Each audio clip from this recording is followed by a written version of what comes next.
My name's Puran Desai from Bioregional. We're a social enterprise and charity based in the UK.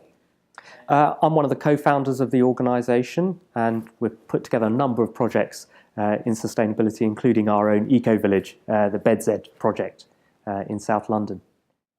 So I think we're really at an interesting point in time. We're seeing a world which feels quite dysfunctional. I think everyone feels that things are not aligning very well, that people are pulling in all sorts of different directions.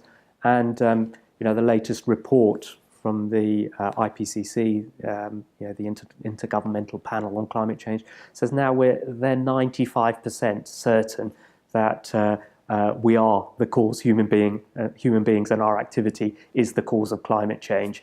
And actually, unless we start sorting things out, things are going to get difficult for a lot of people around the world. And we have all the technologies, all the ideas actually to create a much better way of living.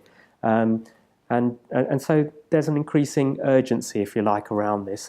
But what we also need is a very simple way of finding a common purpose. And so we're pleased that One Planet Living is starting to do that. As I say, there are people all around the world using it. And hopefully we can use the principles to align us to creating a better world for all of us. Well, yeah, we finished the project in 2002, and then we have our offices there. I also live there with my wife and co-founder of Bioregional, Sue, and we started really benchmarking our levels of consumption there against the natural availability of resources globally, and that methodology is called ecological footprinting. And in fact, if everyone on Earth had similar lifestyles to the people in the UK, we'd need about 3 planets to support us. So we talk about the average lifestyle in the UK being a 3-planet lifestyle, and what we really started to do was look at how can we make it easy and attractive and affordable for people to lead 1-planet lifestyles or 1-planet living. To help us guide us towards 1-planet living, we also created 10 principles to help us, and they go from things like zero carbon and zero waste. So, of course, running our buildings without emitting more carbon dioxide into the atmosphere, and also looking at how we can create zero waste systems, so recycling all our waste ultimately, to things like health and happiness. So, how at the same time as meeting those environmental needs, can we actually promote happier and healthier lifestyles? And also, another principle is local economy and equity. So looking at how we can support our local industries to be more sustainable, and supporting equity as well in that, making it more accessible for people and supporting disadvantaged groups, for example. So we have 10 principles to help us, to guide us in our journey. We wrote a little book of One Planet Living when we first set out, and we probably published that in about 2003. And Kevin MacLeod actually wrote the foreword for that, and so he was introduced to the concept. In fact, he's been using it on his own projects as well to steer where he's going. So with his new venture, for example, Hab Housing, they use One Planet Living as a way of thinking about sustainability and a way of creating a better lifestyle and a healthier lifestyle for their residents. So it's brilliant. It's been able to influence even people like Kevin MacLeod in his developments.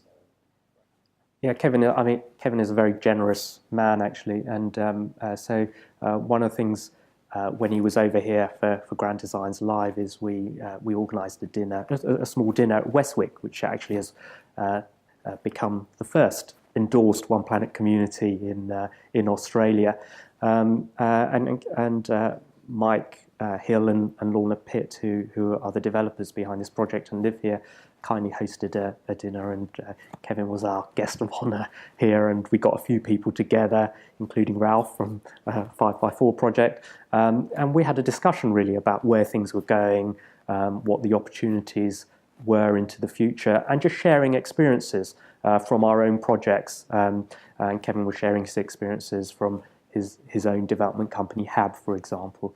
So that was a great evening, and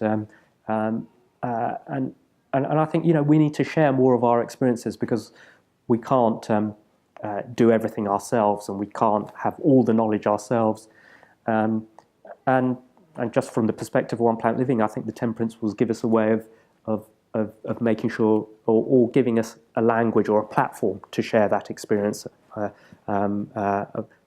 in the different principles and how they can come together and how it can create a common language and a common purpose for us. So it's absolutely fantastic that, for example, projects like the 5x4 project have adopted One Planet Living and looking at the principles of that to help steer not just the design of the buildings, but look at the whole lifestyle around it. So looking at transport, food, and it's been fantastic. My colleague here, Ed Cotter in Australia, has been working with Ralph to look at how those can be integrated. And it's been a fantastic journey, both for Ed here in Australia, who said, oh, well, how does it apply to such a small project? But also for Ralph, on just thinking about how his whole lifestyle can be more in harmony, actually, with the planet. And so it's been I think we're all on this journey together and finding our way through all of this. And it's fantastic that smaller projects as well as big projects are adopting the principles.